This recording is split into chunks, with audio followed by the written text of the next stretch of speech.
आप सभी को जय मसीह की। खुदावन यसु के पाक जलाली मुबारक और जिंदा नाम में मैं आप सभी को सलाम करता हूँ। Greetings in the name of our wonderful lord and saviour Jesus Christ.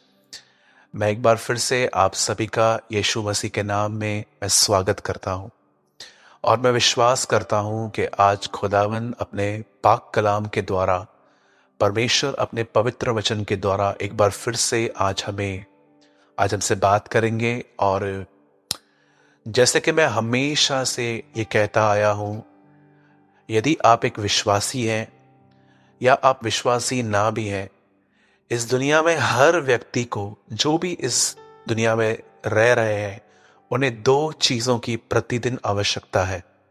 प्रतिदिन इन दो चीजों की उन्हें जरूरत है और वो है लीडिंग एंड एनकरेजमेंट, अगुवाई और उत्साह। आप सभी जानते हैं, हम इंसान होने के नाते बहुत सारी गलतियां करते हैं। बहुत बार हम जो करते हैं हमें लगता है कि ये ठीक है, लेकिन कुछ समय के बाद हमें पता चलता है कि ये गलत था। परमेश्वर अपने बहुत सारे लोगों को मैच्योर बनाता है ताकि वो उनको भी टीच कर सकें जो इमेच्योर हैं, और वो उनको सही से लीड कर सकें। मेरे अंदर भी काफ़ी इमेच्योरिटी है और मैं पूरी कोशिश करता हूँ कि मैं सीखूं और पवित्र आत्मा से भी सीखूं कि मुझे किस हद तक अपने आप को करेक्ट करना चाहिए। और परमेश्वर मेरा गवाह है, मैंने करेक्शन से कभी भी नफरत नहीं की है। यदि किसी ने मुझे कुछ समझाया है कि ये ठीक नहीं है, तो मैं पूरी कोशिश करता हूँ कि मैं उसे ठीक करूँ। और दूसरी चीज़ जो आपको ज़रूरत है वो है उत्साह, इनकरेजमेंट। सिर्फ लीडिंग आपको आगे नहीं ले जाती, आपको आगे बढ़ने के लिए इनकरेजमेंट भी चाहिए, उत्साह भी चाहिए। यीशु मसीह न केवल चेलों को उनकी गलतियां बताता था, लेकिन वो उनको कई बार उत्साहित करता था कि मैं तुम्हारे साथ हूं, डरो मत। मैं आज एक बार फिर से आपको कोशिश कर रहा हूं कि मैं ये दोनों चीजें एक अपने अनुभव से कुछ बता सकूं, विशेषकर उन लोगों के लिए जो एक टफ टाइम से गुजर रहे हैं। आप सभी जानते हैं कि ये अंतिम समय है।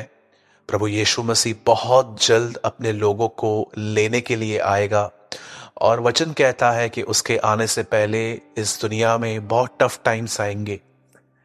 लेकिन आप भी जानते हो, मैं भी जानता हूं कि हम कई बार अपनी जिंदगी में ऐसे समय से गुजरते हैं जिसमें हम बिल्कुल भी अपने अंदर जॉय फील नहीं करते हैं। हम टूटते हैं, हम बिखरते हैं, कई बार हम नीचे हो जाते हैं।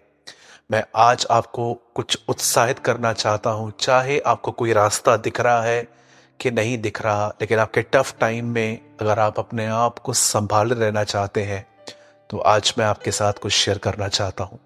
और उसके बाद मैं उस टॉपिक पे आऊंगा जिस टॉपिक के लिए आज हमने बात की है, व्यभिचार के ख्यालों के ऊपर। आप सभी जानते हैं कि यीशु मसीह एक दिन अपने चेलों को उन्होंने कहा कि आओ हम झील के उस पार चलें। जैसे चेले और यीशु मसीह उस बोट में बैठे, आप सभी जानते हैं कि यीशु मसीह के ग्रुप में, यीशु मसीह के चेलों में मछुआरे भी होते थे। अगर एक मछुआरा जो बचपन से मछली पकड़ रहा है, तो मुझे लगता है कि उसने बहुत बार इन चीज़ों का सामना किया होगा कि कैसे झील में या तो समुद्र में तूफान उठता है। लेकिन जब बाइबल बताती है यीशु मसीह के साथ ये चेले थे, तो वहां पर एक तूफान आया और लिखा है चेले डर गए और उन्होंने यीशु को जगाया। अगर एक मछुआरा जिसका काम ही सिर्फ बोट में घूमना, मछली पकड़ना है, अगर वो डर गया, तो हम अंदाजा लगा सकते हैं कि ये तूफान कितना खतरनाक होगा। जैसे उन्होंने प्रभु यीशु मसीह को जगाया, यीशु मसीह उठे और उन्होंने तूफान को शांत किया और उनसे कहा, तुम्हारा विश्वास कहाँ था? और वो बड़े हैरान हो गए ये सुनकर कि ये कौन है जो तूफान भी इसकी आज्ञा को मानते हैं। मेरे भाइयों, मेरी बहनों, टफ टाइम आया, यीशु मसीह सोए थे, यीशु जागे और उन्होंने तूफान को डांटा। ये हम सब जानते हैं। लेकिन आप में से कितने लोग इस बात को जानते हैं कि इन सारे वचनों में एक प्रतिज्ञा है, एक प्रॉमिस है। और वो प्रॉमिस है, यीशु ने उनको ये नहीं कहा तुम जाओ, यीशु ने कहा आओ। इंग्लिश में लिखा है COME, कम। जब प्रभु यीशु मसीह किसको कहते हैं आओ, तो वो उनको ये नहीं कह रहे कि अकेले जाओ, वो ये समझा रहे हैं मेरे साथ आओ। याद रखिए, आप में से किसी को भी प्रभु ने जाओ नहीं कहा है, आओ कहा है। परमेश्वर ने आपके साथ रहकर वो आपको बचाता रहता है। यदि आप एक टफ टाइम से गुजर रहे हैं तो मैं समझता हूं जैसे चेले भूल गए कि ये प्रतिज्ञा है। यीशु जब उसको कहते हैं आओ, तो वो उनके साथ थे, वो भूल गए और वो परेशान हो गए। वैसे कई बार हम भी जब टफ टाइम से गुजरते हैं तो हम भूल जाते हैं कि एक्चुअली इस समय में हमें परमेश्वर की प्रतिज्ञा को देखने की जरूरत है। कभी आपने सोचा क्यों इब्राहिम अपने बेटे को बलिदान करने के लिए तैयार हुआ? क्या कारण था? क्योंकि इब्राहिम जानता था कि प्रभु ने वादा किया है इसी से तेरा वंश चलेगा, इसहाक से। इब्राहिम जानता था यदि ये मर भी गया तो भी परमेश्वर इसे मुर्दों में से जिला सकता है। अगर आप में से कोई भी व्यक्ति जो मुझे देख रहा है, शायद आपके शादी में कुछ प्रॉब्लम है, रिलेशनशिप में प्रॉब्लम है, हो सकता है आप एक फाइनेंशियल डिफिकल्टी से गुजर रहे हो, आपके बच्चे आपकी बात नहीं मान रहे हैं, बहुत सारी बातें आपके लाइफ में हो सकती है जिसका अंदाजा भी मुझे नहीं है। पर मैं आपको कहूंगा परमेश्वर की प्रतिज्ञा को देखिए। मैं आपको एक होमवर्क देता हूं, अगर आपको समय मिलता है तो प्लीज कॉपी और पेन लीजिए। ये एक मेरी एडवाइस है, क्योंकि मैं एक परमेश्वर का जन हूं, मैं आपको एडवाइस ही दे सकता हूं, कमांड बाइबल देती है। ये मेरी जस्ट एक एडवाइस है कि अगर आपको समय है तो उठाइए बाइबल को और परमेश्वर के वचन की इस बात का पालन कीजिए। और जो कुछ भी आप परमेश्वर के वचन में पढ़ रहे हैं, प्रतिज्ञा, उसको टिक कीजिए, उसको मनन कीजिए और उस पर अपना ध्यान लगाइए। ये बहुत जरूरी है। इसी तरह एक व्यक्ति अपने टफ टाइम में से निकल जाता है और वो प्रभु के साथ बना रहता है। मैं विश्वास करता हूं कि प्रभु ने आपसे बात की होगी इस छोटे से कलाम के द्वारा। अब मैं उस मुद्दे पर आना चाहता हूं जिसके विषय में आज कल हमने अनाउंसमेंट की थी और आज इस वीडियो को हम आपके सामने लाए हैं। ये विशेष हम उन लोगों के लिए बना रहे हैं जिनको व्यभिचार के बहुत ख्याल आते हैं। मैंने इससे पहले भी एडल्ट्री के ऊपर एक वीडियो बनाया था जिसका नाम था व्यभिचार एक मीठा जहर, और काफी सारे लोगों ने उसे देखा, लाखों में लोगों ने उसको देखा और कई सारे कमेंट्स आए, कई सारे लोगों ने हमें रिप्लाईज किए कि ब्रदर हाँ, ये वीडियो हमारे लिए बहुत हद तक हमारे लिए फ़ायदेमंद हुआ। आज मैं इसका ही एक सेकंड पार्ट बना रहा हूँ क्योंकि मैं जानता हूँ कि ये चीज़ें ऐसी हैं कि छोड़ने के बाद भी ये चीज़ें हमें परेशान करती हैं। और जैसे कि आपने वहाँ पर पढ़ा होगा कि ख्यालों के ऊपर हम बात करने वाले हैं आज। मैं ये वीडियो 3 तरह के लोगों के लिए बना रहा हूं। एक, जिनको पास्ट में किए गए पाप बार बार याद आते हैं। सेकंड, जिनको एडल्ट्री के थॉट्स बहुत तंग करते हैं। और थर्ड, जिनका आंखों से पाप होता है। मैं चाहता हूं आप इन तीनों मुद्दों के ऊपर आज बहुत आराम से सुने। पहला मुद्दा है, ये वो लोग हैं जो अपने गलत संबंधों को तोड़ के अब आगे बढ़ रहे हैं पर विचार उनको आज भी सताते हैं। सेकंड, ये उनके लिए है जिनके पास अशुद्ध बहुत सारे ख्याल आते रहते हैं, व्यभिचार के ख्याल आते हैं। और तीसरा है उन लोगों के लिए जो किसी को भी देखते हैं और आंखों से उनसे पाप होता है। मैं चाहता हूं आप बहुत ध्यान से सुने और मैं खोल रहा हूं आपके लिए मत्ती का 5वां अध्याय, मैथ्यू चैप्टर 5। मैं आपके लिए पढ़ रहा हूं वर्स 29। यदि तेरी दाहिनी आंख तुझे ठोकर खिलाए तो उसे निकालकर फेंक दे, क्योंकि तेरे लिए यही भला है कि तेरे अंगों में से एक नष्ट हो जाए और तेरा सारा शरीर नरक में न डाला जाए। अब देखिए यहां पर क्या लिखा गया है। यीशु मसीह कहते हैं कि अगर आपके आंखों से पाप हो रहा है तो आंख को निकाल के फेंक दो। कहीं ऐसा ना हो कि अंतिम दिनों में, उस न्याय के दिन, हम सब कुछ हमारे पास हो लेकिन पूरी बॉडी चली जाए। इससे पहले यीशु कहता है अच्छा होगा एक आंख निकाल के फेंक दो। अब मैं आपसे एक बात पूछना चाहता हूं, यहां यदि हम अपनी दाहिनी या बाईं आंख निकाल के फेंक दें तो हमारे पास उसके बाद भी तो एक आंख बचेगी, तो क्या हम उससे पाप नहीं कर सकते? जरा सोचिए, मैं आपके सामने अगर अपनी एक आंख निकाल के फेंक दूं लेफ्ट, तो क्या मैं राइट ऐसे सिन नहीं कर सकता? यीशु क्या समझाने की कोशिश कर रहे थे, आज मैं आपको वो समझाना चाहता हूं। बाइबल ऐसा बताती है कि जब परमेश्वर ने इस पृथ्वी को बनाया, तब परमेश्वर ने आदम और हवा को बनाया और उसने उनको वहां पर रख दिया अदन की वाटिका में। और वचन कहता है उनके रखने के बाद प्रभु ने वहां पर पेड़ लगाया जिसका नाम था भले और बुरे के ज्ञान का वृक्ष, और वहां पर जीवन का वृक्ष भी था और बहुत सारे और भी पेड़ थे। लेकिन प्रभु ने एक बात उनको कही, एक वचन उनको, एक आज्ञा उनको दी कि तुम सब खा सकते हो सिवाय इसके। अब वहां पर शैतान सांप के रूप में आया, और जानते हैं वचन क्या लिखा है? बाइबल बताती है कि उसने उससे बात करना चालू की, और उसके बाद कहां ना कहां ध्यान जो है हवा का वहां पर गया, पेड़ फल पर गया, और जैसे उसने उस फल को देखा, बगैर खाए उससे टेस्ट मिल गई, और उसने कहा ये तो मन भाऊ है। मन भाऊ का मतलब होता है अच्छा, मन को अच्छा लगना।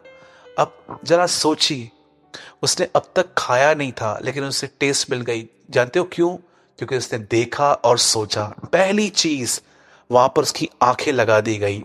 दाऊद एक दिन जब ऊपर छत पर गया और वो वहां पर टहल रहा था, तो उसने क्या देखा कि एक लेडी नहा रही थी, बाथरूम में थी। और वचन कहता है जब वो नहा रही थी, दाऊद ने उसको देखा और दाऊद के अंदर कहां ना कहां वासना भड़की, और उसने उस लेडी के साथ एडल्ट्री की, व्यभिचार भी किया। और वचन कहता है कि उस व्यभिचार के बाद उस व्यभिचार को छुपाने के लिए उसे हत्या भी करवाई थी। ये सब वचन में लिखा गया है।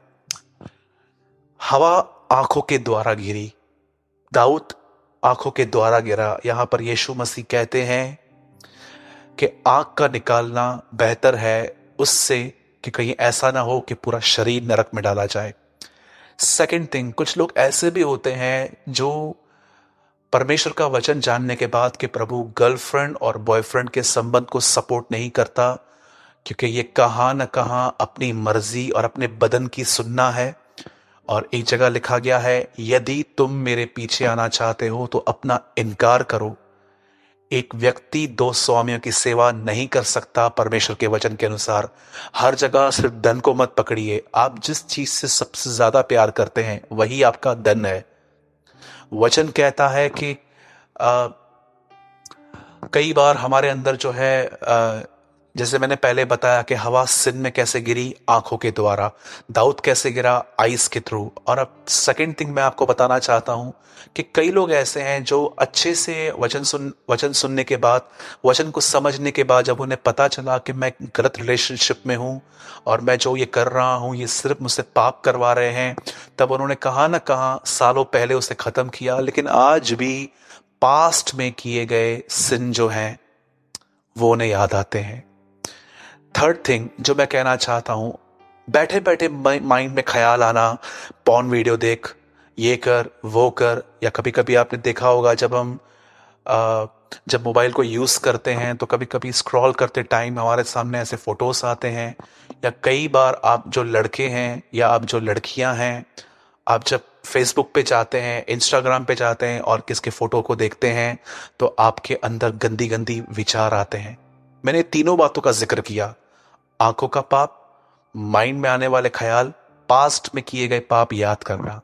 अब मुझे बताइए, अब तो हम किसी गलत व्यक्ति से भी जुड़े, किसी गलत काम से जुड़े हुए भी नहीं है। अब देख रहे हैं, अब पूरी चीज ख्यालों पे आ गई है, थॉट्स में आ गई है।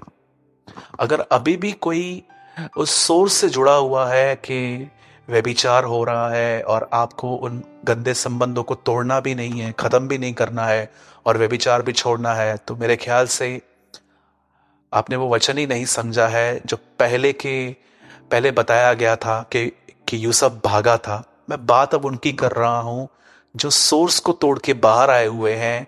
जिस जगह से व्यभिचार हो रहा था वो बाहर आ चुके हैं उस गंदे संबंध से, पर अब थॉट्स उनको तंग कर रहे हैं।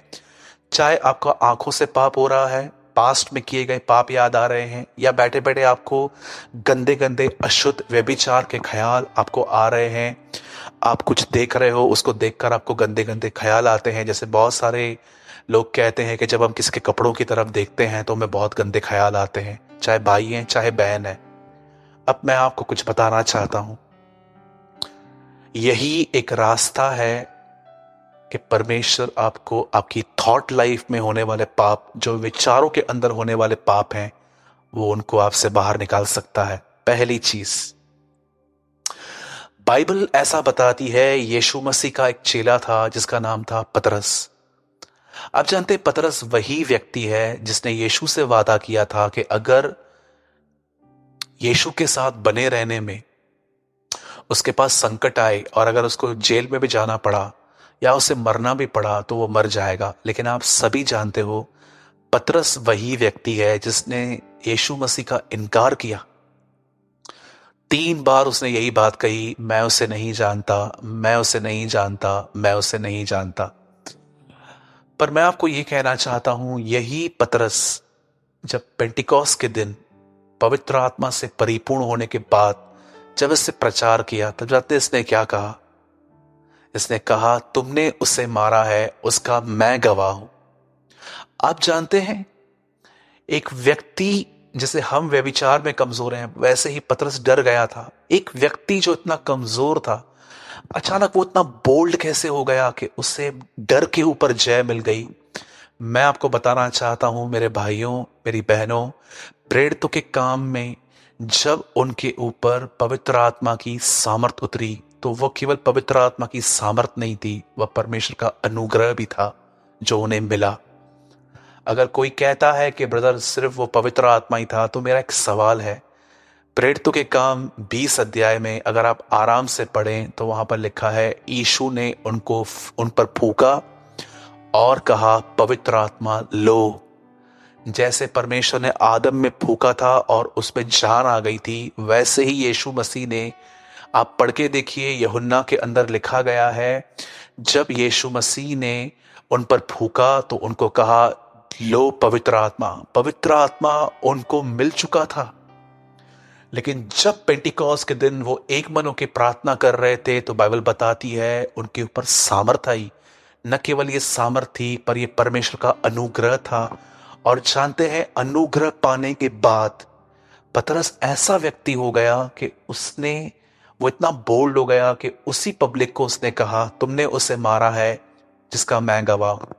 यदि आप में से कोई भी व्यक्ति इन गंदे ख्यालों से और आंखों के होने वाले पापों से या पास्ट में किए गए पापों से स्ट्रगल कर रहा है, आप बहुत लड़ रहे हैं, तो मैं कहूंगा लड़ने से बेहतर है परमेश्वर के करीब जाइए, ईमानदारी से उसे सब बताइए कि प्रभु, मुझे बहुत, मेरे ख्यालों में जो बातें हैं मुझे वो बहुत सताती हैं।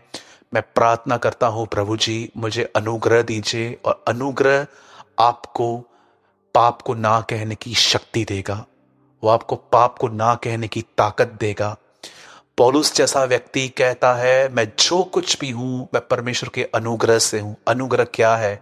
मैं साधारण शब्दों में कहता हूं, पाप से लड़ने के लिए प्रभु की मदद, सिन से लड़ने के लिए, गंदी गंदी मेमोरी से, गंदे विचारों से लड़ने के लिए परमेश्वर की मदद को अनुग्रह कहते हैं।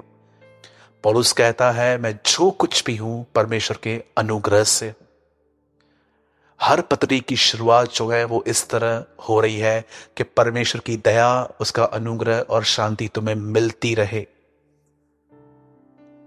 मलाकी का आखिरी वचन है, मैं पृथ्वी पर सत्यानाश करने आ रहा हूं। ये ओल्ड टेस्टामेंट है, पर न्यू टेस्टामेंट का अंत जानते क्या है? परमेश्वर का अनुग्रह तुम पर बना रहे, तुम्हारी आत्मा के साथ रहे। प्रकाशित वाक्य का आखिरी वचन है, अनुग्रह उन्हें मिलता है जो ईमानदारी से खुदा के सामने जाकर उसे कहते हैं कि हाँ प्रभु, मुझे आज भी मैं भले ही शारीरिक पापों में नहीं हूं, पर मैं अपने विचारों की जिंदगी में बहुत पाप करता हूं। मुझे बहुत ख्याल आते हैं, मैं फॉल होता हूं और फिर मैं हंसते में उनके पापों में गिर जाता हूं। परमेश्वर आपको पतरस की तरह निकालेंगे। याद रखिएगा, पतरस का परमेश्वर हमारा परमेश्वर है। यही एक रास्ता है अपने ख्यालों से बाहर आने का। और दूसरा रास्ता है, मैंने आपको लास्ट टाइम भी बताया था, मैं आपको फिर से रिमाइंड करवाता हूं। एक है परमेश्वर को पुकारना, और सेकंड थिंग मैं आपको बताना चाहता हूं, वचन को कन्फेस कीजिए। शैतान से हवा ने आर्ग्यूमेंट की, यीशु मसीह ने नहीं की। यीशु वचन बोलते थे, लिखा है, लिखा है, लिखा है। गलातियों 2:20 में लिखा है, अब जो मसीह में है वे नो आई एम सॉरी, गलातियों 2:20 में ऐसा लिखा गया है, मैं मसीह के साथ क्रूस पर चढ़ चुका हूं, मैं नहीं, अब मसीह मुझ में जीवित है। मेरे भाइयों और बहनों, ये दो चीजें हैं विचारों में होने वाले पापों पर जय पाने के लिए। कुछ समय तक ये लड़ाई चलेगी, उसके बाद आप परमेश्वर के अनुग्रह से बाहर आ जाओगे और आहिस्ते आहिस्ते आप रिस्टोर हो जाओगे। वापस आपके ऊपर एक अनॉइंटिंग आएगी, एक अभिषेक आएगा, आप प्रभु की उपस्थिति में चलना चालू करोगे। अपने आप को दोष मत दीजिए कि मैंने ये क्या कर दिया, प्रभु में आने के बाद मैंने क्या कर दिया। मेरे भाइयों, मेरी बहनों, गलतियां सबसे होती हैं। आपको क्या लगता है मसीह में आने के बाद मैंने गलतियां नहीं की, मैंने पाप नहीं किया? परमेश्वर जानता है कि मैंने मसीह में आने के बाद भी कितनी गलतियां और पाप की। मैं कितनी बार व्यभिचार में गिरा प्रभु में आने के बाद भी। आंखों से पाप होता था, मन से पाप होता था, लेकिन एक समय आया, मैंने परमेश्वर को पुकारना शुरू किया और परमेश्वर धीरे धीरे हर एक को निकालता है। वही परमेश्वर आपका परमेश्वर भी है। मेरे भाइयों और बहनों, अपने ऊपर दोष मत लगाइए। जब आप कहते हो ना मैं गंदा हूं, मैं बुरा हूं, आपके ऊपर पाप और प्रभुता करता है। अपने आप को गंदा मत कहिए। अगर कुछ करना ही है तो प्रभु के करीब जाइए। यह वह मेमना है जो पाप उठा ले जाता है, बाइबल बताती है। उसके करीब जाएंगे, वो आपकी लस्ट को, व्यभिचार को, बुरे ख्यालों को ले लेगा। ये एक रास्ता है। प्रभु आपसे प्रेम करते हैं, निराश मत होइए। ये आपका समय है कि जब प्रभु आपको उठाएगा, आपको शुद्ध करेगा और आपको अपने खून से साफ करेगा, अपनी आत्मा से आपको तेजस्वी करेगा और आपका उपयोग करेगा। मेरे जवान भाइयों, मेरी जवान बहनों, मैं भाई सूरज प्रेमानी, मैं आपसे बहुत प्यार करता हूं और मैं आपको ये आज उत्साहित करना चाहता हूं, निराश मत होइए। अब भी समय है, हम खड़े हो सकते हैं। परमेश्वर को आपकी आवश्यकता है, वो आपका उपयोग करना चाहते हैं। ये मेरी प्रार्थना है कि आने वाले समय में आप जवानों को परमेश्वर पूरे भारत में उपयोग करे, पूरे दुनिया में उपयोग करे। मैं विश्वास करता हूं परमेश्वर इस अंतिम समय में एक ऐसी सेना खड़ी करेगा जिसमें सब जवान लोग होंगे, व्यभिचार पर विजय पाकर खड़े होंगे और सबके लिए उदाहरण बनेंगे। यदि आप मुझसे सहमत हैं तो मैं विनती करता हूं, आज मीटिंग पूरी होने के बाद YouTube पर यह कमेंट जरूर कीजिएगा। मैं विश्वास करता हूं कि परमेश्वर आने वाले दिनों में एक सेना खड़ी करेगा जो व्यभिचार पर जय पाकर हम दूसरों के लिए उदाहरण बनेंगी। और परमेश्वर आपके साथ है और वो आपसे प्रेम करते हैं। और मैं विश्वास करता हूं आज के वचन से आपने बहुत आशीष पाई होगी कि व्यभिचार पे हम कैसे और जय पा सकते हैं। और यदि आपने आज से वचन से ब्लेसिंग पाई है तो जरूर कमेंट करें, ताकि परमेश्वर के मैं आपके उन कमेंट्स को पढ़कर मैं भी आशीष पाऊं और मुझे भी उत्साह मिले। प्रभु आपके साथ है। जय मसीह की।